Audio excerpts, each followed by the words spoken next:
안녕하십니까, 래필입니다. 11월 20일 두산 에너빌리티 보도록 하겠습니다. 증시 먼저 보겠습니다. 코스피는 0.42% 상승했고요. 코스닥은 0.47% 하락했습니다.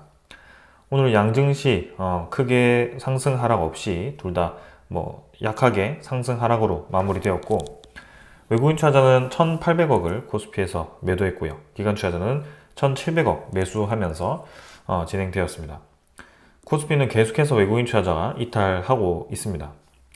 코스닥은 외국인 투자자 550억, 기관 투자자 330억을 매도하면서 양매도 진행이 되었습니다. 여전히 2400선을 횡보하고 있습니다.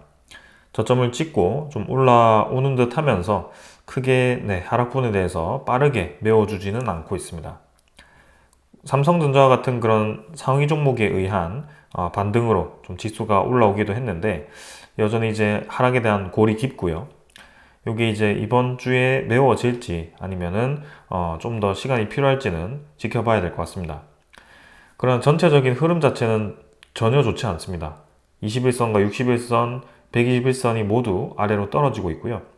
이평선들이 역배열이 되면서 하방으로 이 21선 정도를 맞는, 저항을 맞는 그런 전형적인 하락 차트로 그려지고 있습니다. 그래서 빠르게 강하게 이렇게 치고 나가지 못하는 그런 모습이라면 다시 한번 61선 근처에서 또 한 번의 저항이 나올 수도 있는 상황이고, 단순히 이제 기술적으로 그렇게 모든 걸 판단하기 어렵지만 그러한 데이터를 통해서 지금 우리 증시에 대한 전반적인 분위기가 좋지 않다는 것도 느껴집니다. 그래서 특히 외국인 투자자는 전혀 지금 매수를 해주지 않고 있고요. 코스피에서 아직도 연속적으로 빠지고 있습니다. 11월 20일자로도 빠졌고 19일자로도 빠졌고 지금 계속 이탈을 하고 있는 상황이고요. 또 14일부터 20일까지 하면 한 1조 가까이를 매도한 것으로 보여집니다. 기관 투자자는 1,700억을 매수했는데요. 확실히 연기금 투자자가 최근에 코스피를 많이 매수해주고 있습니다. 연기금 투자자가 이렇게 꽤나 많은 물량을 매수해주면서 지수 방어를 해주고 있거든요. 그럼에도 크게 올라가지 못한다는 것은 확실히 이 외국인 투자자가 좀 많이 던지고 있다라고 볼 수가 있겠습니다. 그 다음은 이제 코스닥 한번 살펴보도록 하겠습니다. 코스닥은 682포인트고요. 여전히 이제 낮습니다. 지금 아래에서 전혀 회복을 하지 못하는 상황이고요. 상위 종목들이 최근에 또 약세를 띠고 있거든요. 그래서 2차 전지 종목들도 약하고 바이오 종목들도 좀 약하게 진행이 되면서 최근에 코스닥 관련해서는 확실히 좀 힘이 빠지고 있습니다.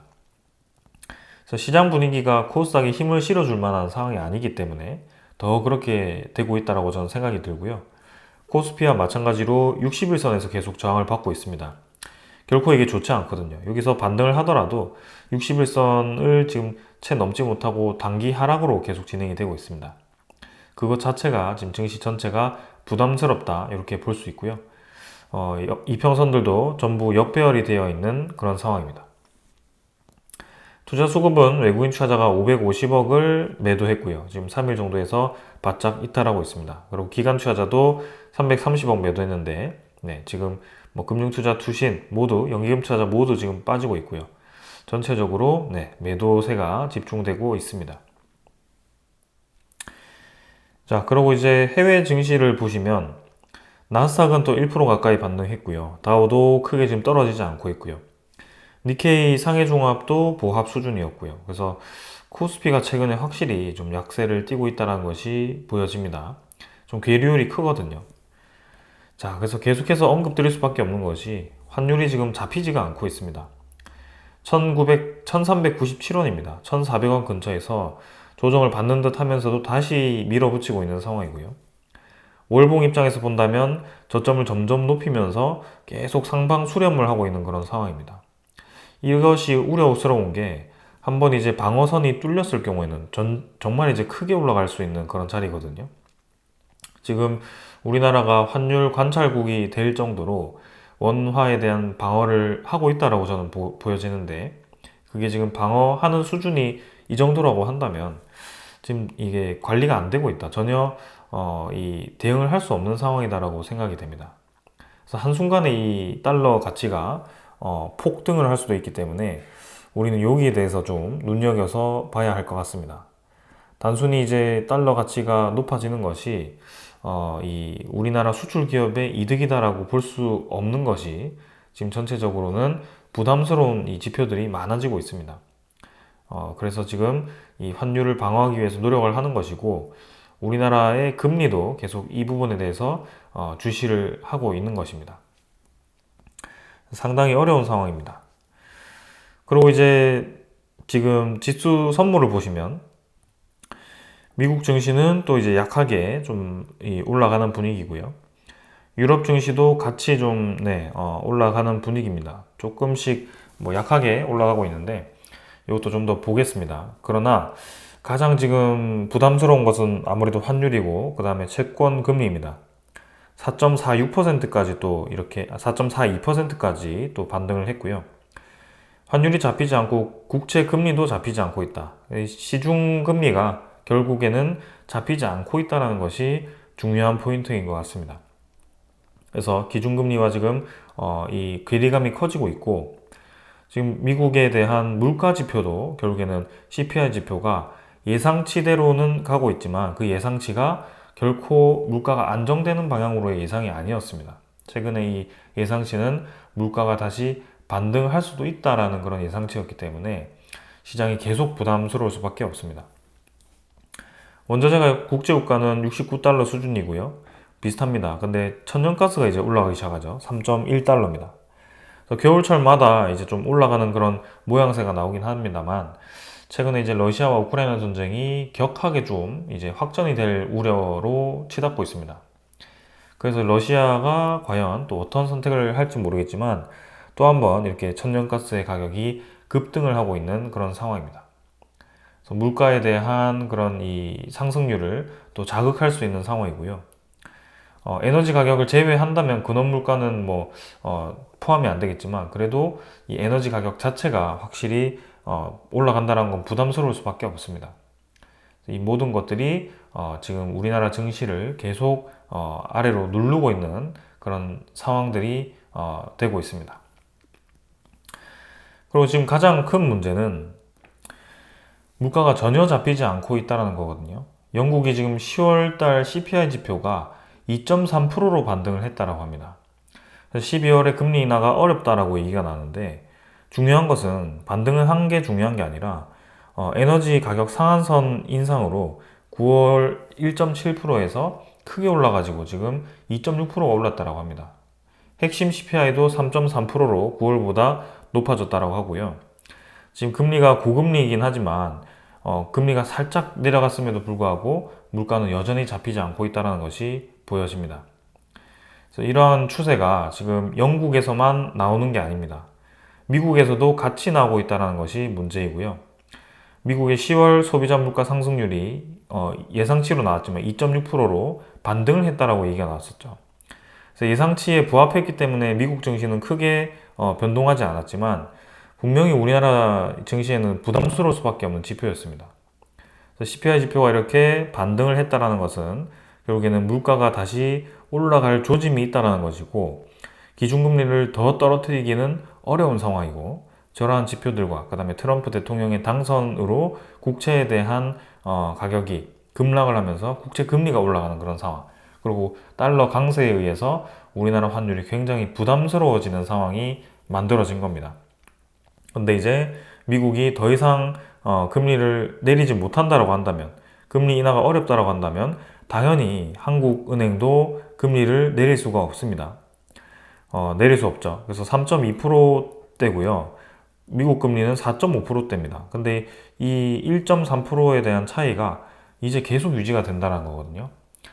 그래서 지금 이미 오랫동안 이 격차가 벌어져 있는 상태가 지속이 되었는데 앞으로도 계속 지속이 되어야 된다고 한다면 당연히 부담스러울 수밖에 없습니다. 환율은 높을 수밖에 없고 우리나라의 이제 가계부채들도 계속 고금리가 유지되다 보니 모든 이제 자산들이 이 이자 비용으로 납부가 되거나 그 다음에 부동산이라든지 이런 위험 자산에 투입이 되는 그런 상황이 만들어지는 겁니다. 그래서 지금 아주 위험한 상황이다라고 판단이 됩니다. 그래서 지금 이제 우리가 어떤 기업에 대한 그런 분석을 통해서 주식 투자를 장기적으로 하고 있지만 이러한 거시적인 움직임도 무시할 수는 없는 상황이고요. 지금 서서히 시장에 대한 불안감이 확산이 되고 있다는 느낌이 좀 들고 있습니다. 그래서 그런 불확실성이 어느 한번 트리거로 인해서 크게 와르르 무너지는 시기가 올 수 있는데 그게 2025년이 될 수도 있고 26년이 될 수도 있고 네, 그런 상황입니다. 분명히 한 번은 지금 와야 되는 상황이고 버블이 커질 대로 커진 상황에서 크게 지금 버블이 터지지 않은 채로 지속이 되고 있습니다. 그래서 버블이 터질 때쯤 임시방편으로 이제 그런 기름막을 부어서 버블이 터지지 않도록 했지만 결국에는 버블의 사이즈가 커지면 커질수록 그 막을 수 있는 사이즈가 당연히 커지겠죠. 그래서 여기저기 이제 막다 보면 결국에는 막지 못하는 상황이 벌어질 건데 지금 그런 딜레마에 빠지는 상황이다. 물가를 확실히 잡지도 못했고 이제는 달러도 가격이 높아지는 상황이고 네, 그런 상황이다. 그래서 채무가 이제 터지는 시기가 우리가 가장 경계해야 되는 시기이고 한 1년 전쯤인가요? 이 부동산, 중국 부동산발 위기, 미국 은행발 위기, 영국 은행발 파산 위기 이런 위기들이 엄청나게 나왔었는데 최근에는 나오지 않고 있죠. 근데 그게 다시 한번 나올 가능성이 있다는 것을 말씀드리고 싶습니다. 결국에는 디폴트라는 것은 파산이라는 얘기죠. 이제는 내 자산들이 어디 안전하게 창고에 들어가 있는 게 아니라 내 자산을 이용해서 또 다른 자산이 또 빚을 내서 또 빚을 내서 이렇게 줄줄이 연결이 되어 있는 그런 상황입니다. 거미줄처럼.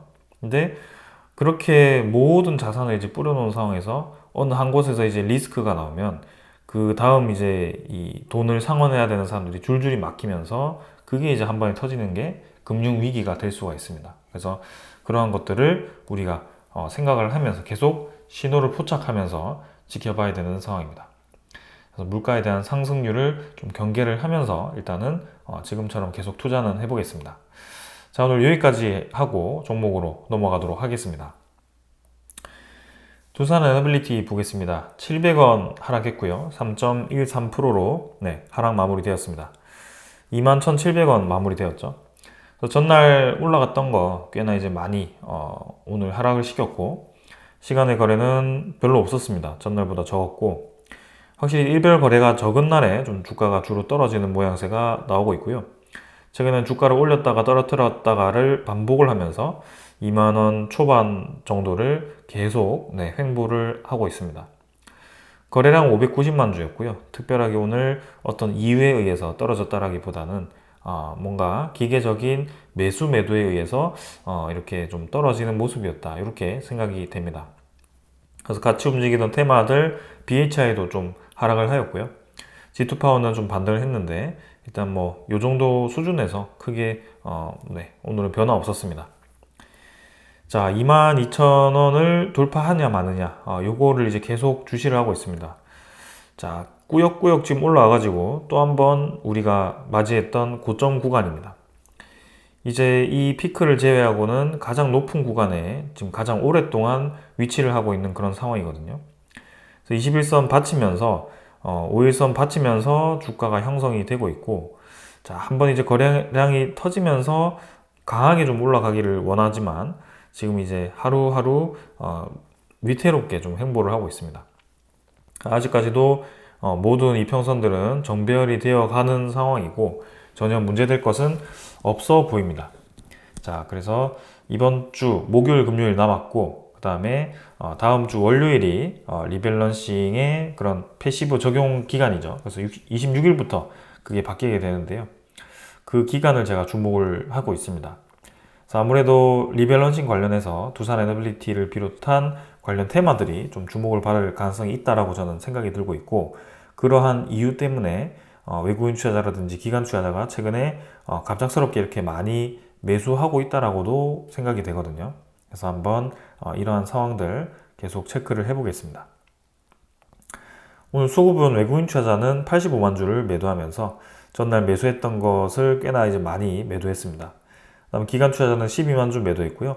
금융투자 5만 2천 주 매도, 투신은행 10,000주 정도씩, 그 다음에 연기금투자자도 6만 주 정도 매도하면서 좀 골고루 오늘은 이탈을 하였습니다. 그동안 많은 물량 매수한 것 대비해서는 크게 오늘 많이 이탈하지 않았고요. 특별하게 뭐 움직임은 없어 보입니다. 그래서 가볍게 수급 보고 넘어가도 될 것 같고요. 외국인 투자자가 꼭 뭐 두산에너빌리티가 좋지 않을 것 같아서 하루만 이렇게 매도했다라기보다는 결국엔 최근에는 리밸런싱의 그런 패시브 관련해서 좀 이러한 기계적인 매수 매도가 지속되는 것 같다라는 생각입니다. 자, 그 다음에 이제 공매도 잔고 한번 살펴보도록 하겠습니다. 잔고는 뭐 특별하게 변화 없었고요. 137만 주 정도로 진행이 되었습니다. 그래서 뭐 가볍게 보고 넘어가도록 하겠습니다. 그 다음은 두산에너빌리티 대차 잔고고요. 대차 잔고는 어제 상환 좀 되었고 오늘도 오늘은 뭐 체결이 조금 많았네요. 2만 주 정도. 뭐 크게 의미 없이 계속 진행이 되고 있기 때문에 빠르게 넘어가도 될 것 같습니다. 거래원을 보시면은 오늘 시장에서는 JP모간이 좀 매도가 있었고 나머지 뭐 특별하게 눈에 띄는 수급 없었고요.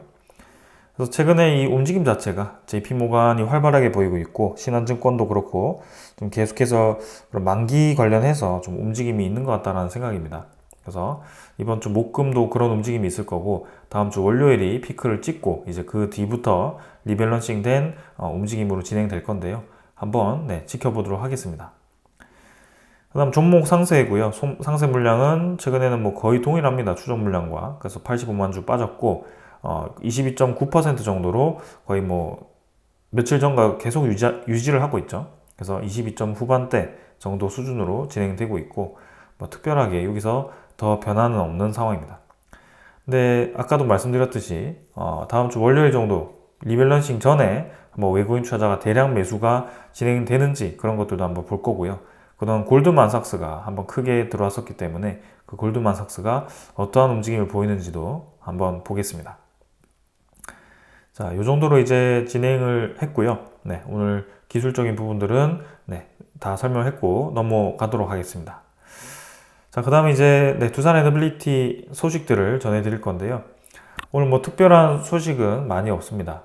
근데 대신 이제 이 증권가에서 두산에너빌리티를 확실히 좋게 본다는 것이 느껴진다라는 것이었고 대신증권에서는 목표 주가를 3만 원으로 이제 상향을 하였습니다. 11월 18일에 이제 상향을 했고요. 목표 주가를 거의 20% 가까이 한 15% 가까이 올렸습니다.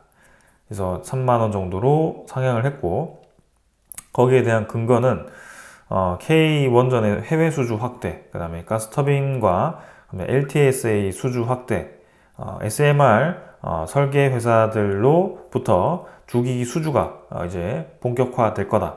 그래서 그런 SMR 주기기 제조사로서의 성장과 재평가가 기대가 된다라는 얘기였습니다.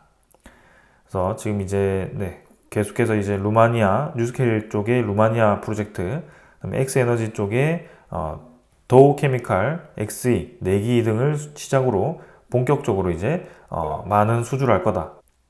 그뿐만이 아니라 대형원전과 그 다음에 웨스팅하우스가 또 원자로와 증기 발생기 등을 두산에너빌리티로 줄 거라고 예상을 하고 있는 거고요. 이렇게 매출액이 확 증가를 하면서 이익률도 8.4%가 되면서 확실히 늘어나니까 목표 주가를 거기에 맞게 상향을 한 것 같습니다. 그래서 지금 대신증권만 이렇게 목표 주가를 높인 게 아닙니다. 신한투자증권도 28,000원으로 목표 주가를 제시를 하였고요. 지금 NH투자증권도 26,500원 정도로 제시를 했고요. 지금 두산에너빌리티의 평균적인 이 목표가가 2만원 거의 후반대입니다. 7,000원, 8,000원 수준이거든요. 그래서 확실히 지금 두산에너빌리티가 주가 상승을 할 수 있다라고 증권가에서는 보고 있는 거고 우리도 그렇게 생각을 하고 있습니다. 그래서 외국인 투자자도 괜히 이렇게 두산에너빌리티를 많이 매수를 하는 게 아닐 거라고 저는 보고 있고요. 지금 뭐 하루하루 보고 있지만 전체적으로 그림을 그렸을 때는 확실히 지금 많이 매수를 하고 있습니다.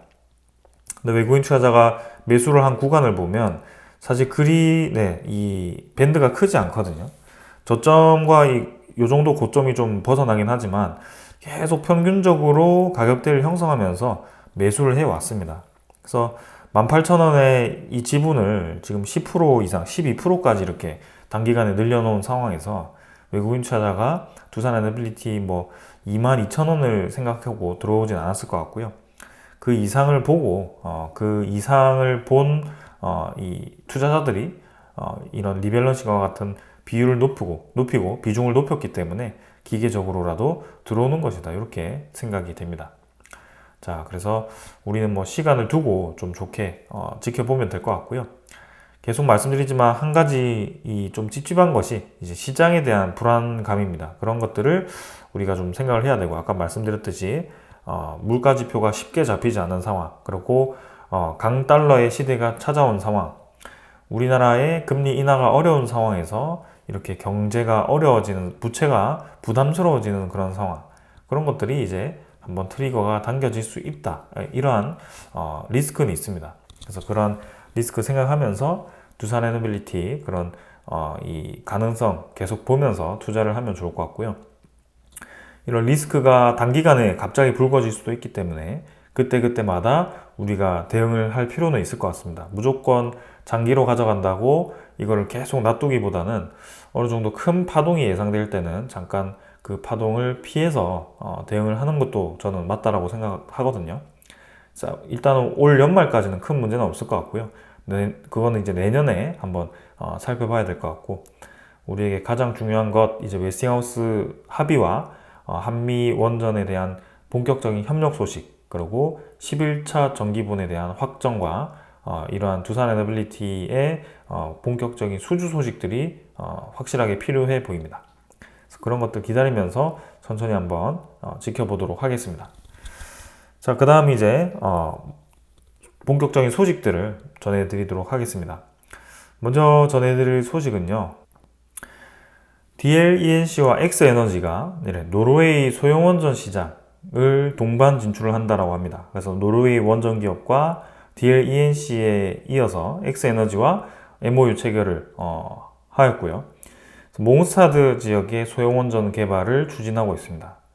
이 X에너지는 최근에 아마존으로부터 투자를 받았고 한 7천억 가까이 받았습니다.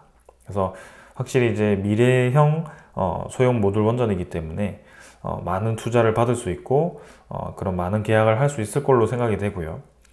우리나라 ISMR과 같은 방향으로 고온 헬륨 가스를 활용하기 때문에 우리가 또 협력을 할 만합니다.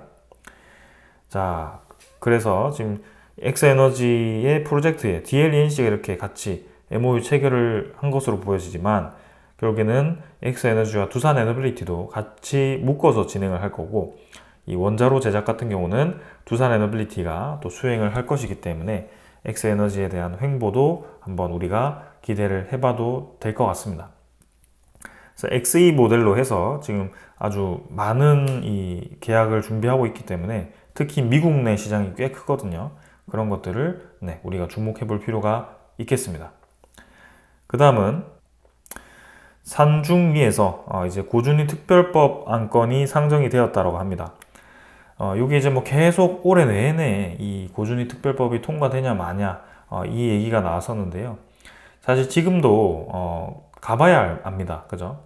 지금 뭐 또 정쟁 대립이 굉장히 심화되는 상황이기 때문에 서로 이제 이득을 위해서 계속 싸우고 있는 상황인데, 또 방패장 건설에 이 실패를 할 수도 있습니다. 그래서 지금 이제 고준위 특별법의 안건이 어떻게 되는지도 우리가 주목을 해봐야 될 것 같고, 이거에 따라서 또 분위기가 어떻게 될지 11차 정기분도 계속 밀릴 수도 있고요. 그런 것들이 좀 불확실성으로 작용할 수도 있습니다. 그래서 이 분위기를 한번 살펴봐야 될 것 같고, 20일 이 법안 소위에서 고준위 특별법을 논의를 했는데, 자, 이제 안건으로 일단 확정되어서 그걸로 이제 어떻게 될지 한번 보겠습니다. 자, 다음 미국 내에서는 뭐 전국적으로 SMR 도입과 대형 원전에 대한 건설, 그 다음에 폐쇄 원전에 대한 신설, 살리는 거, 그렇게 해서 계속 추진되고 있습니다. 원전 사업들이. 미국 버지니아주도 지금 SMR 도입을 추진하고 있고요. 지금 이제 버지니아주의 캠프벨 카운티에 SMR 건설을 발표했다라고 합니다. 그래서 이 에너지 확대 정책에 따라서 10년 이상의 장기 계획으로 추진이 될 거고요. 여기에 어떤 모델이 들어갈지, 어떤 기업과 협력을 할지는 아직 나오지는 않았습니다. 그러나 전국적으로 SMR에 대한 확대가 나타나고 있는 상황, 거기에 하나둘씩 이 계약을 하면서 착공에 들어간 SMR 기업들도 있고, 앞으로 이제 곧 모델 승인을 받아서 착공에 들어갈 SMR 기업들도 있습니다. 그러나 아직 이 뉴스케일 파워가 거기에 대해서 확실한 계약 소식이 들려오지 않았는데요. 근데 계속 주가는 좀 올라가고 있단 말이죠. 그래서 확실한 계약 소식을 기다리고 있습니다. 이미 벌써 이제 27.67달러까지 올라가 버리면서 우리가 뭐 상장가 얘기한 적이 얼마 되지 않았죠? 10달러 수준. 네, 그것도 꽤나 많이 올라왔다라고 생각했었는데 그게 지금 거의 2배가 되어가지고 시가총액이 사실 두산 에너빌리티와 거의 유사해지고 있습니다. 그만큼 뉴스케일 파워가 그 기대감에 대한 상승폭이 상당히 큰데요. 한번 이 뉴스케일 파워의 이제 확실한 계약 소식을 좀 기다려 보겠습니다. 괜히 이렇게 올라갔지는 않았을 것 같고 그런 이제 분위기와 계약 소식에 의해서 뉴스케일 파워도 이제 좀 이제 수혜를 받을 걸로 예상이 되기 때문에 이러한 움직임이 나오지 않나라는 생각입니다. 일단 두산 에너빌리티는 지분만 하더라도 벌써 몇 배 수익일까요? 상당히 크게 지금 수익을 보고 있을 것 같고요. 뉴스케일 파워가 잘 돼야지 두산 에너빌리티도 잘 되는 것이기 때문에 한번 기대를 해봐도 좋을 것 같습니다. 자, 오늘 여기까지 하고 마무리하도록 하고요. 시장에 대한 경계는 계속하되 두산 에너빌리티의 성장성은 계속 우리가 믿고 가도 될 것 같습니다. 그래서 양방향으로 지금 이 리스크와 그다음에 기회가 존재하고 있는데 그것들을 좀 확실하게 우리가 잘 대응해서 수익을 얻도록 해보겠습니다. 자, 오늘 여기까지 하고 마무리하겠습니다. 감사합니다.